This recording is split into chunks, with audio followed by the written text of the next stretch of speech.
पहले तो ये था कि एक आध चांस बनता है, पर अब तीनों के तीनों चांसेस बन गए और टाइम डिफाइन के साथ में बन गए। यानी तीनों चीफ मिनिस्टर जो है अब उनके ऊपर जो है, तो जब तक ये मैटर डिसाइड नहीं हो जाएगा तब तक ये सारे लोग परेशान रहेंगे। 3 राज्यों में बनी बीजेपी सरकार पर मंडराया संकट के बादल, फिर से होंगे चुनाव, सुप्रीम कोर्ट का बड़ा एक्शन।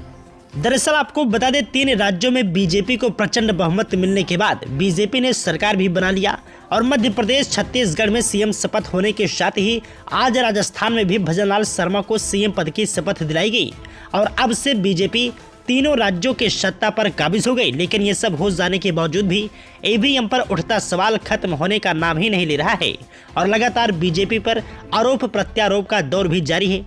विपक्ष का कहना है कि बीजेपी की जीत लोगों के मत से नहीं बल्कि ईवीएम से जीत हुई है और यह मामला अब सुप्रीम कोर्ट में भी पहुंच चुका है, जिसको लेकर सुप्रीम कोर्ट के वरिष्ठ वकील नरेंद्र मिश्र ने सुप्रीम कोर्ट में ईवीएम को लेकर एक PIL दायर की थी, जिस पर अब सुप्रीम कोर्ट से फैसले आने की बात कही जा रही है, क्योंकि सुप्रीम कोर्ट के वरिष्ठ वकील नरेंद्र मिश्र ने इस मामले की हियरिंग की, जिसमें अब सुप्रीम कोर्ट ने इस मैटर को संज्ञान में लेते हुए जल्द सुनवाई की बात कही है। न्यूज चैनल टाइम्स एक्सप्रेस में दिए एक इंटरव्यू में उनका कहना है कि तीनों राज्यों मध्य प्रदेश, छत्तीसगढ़ और राजस्थान में बनी बीजेपी की सरकार अब खतरे में है।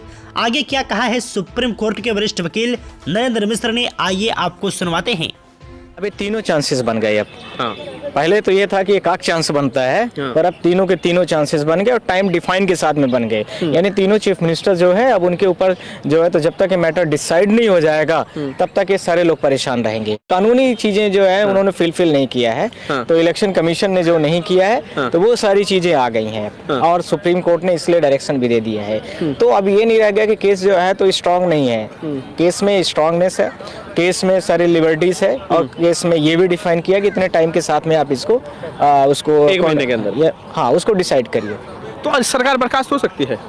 अब तो पूरे चांसेस हो गए यार। मैं आपको कितनी बार बोलूँ कि शब्द को आप बार बार रिपीट कराते हो। मैंने एक बार बोल तो दिया कि तीनों स्टेटों की हिंदी भाषी जो तीनों स्टेट हैं, तीनों की सरकारें जो अनकॉन्स्टिट्यूशनल तरीके से मेड हुई हैं, वो अनकॉन्स्टिट्यूशनल सरकारों को लेकर के हमने क्वेश्चन उठाया था।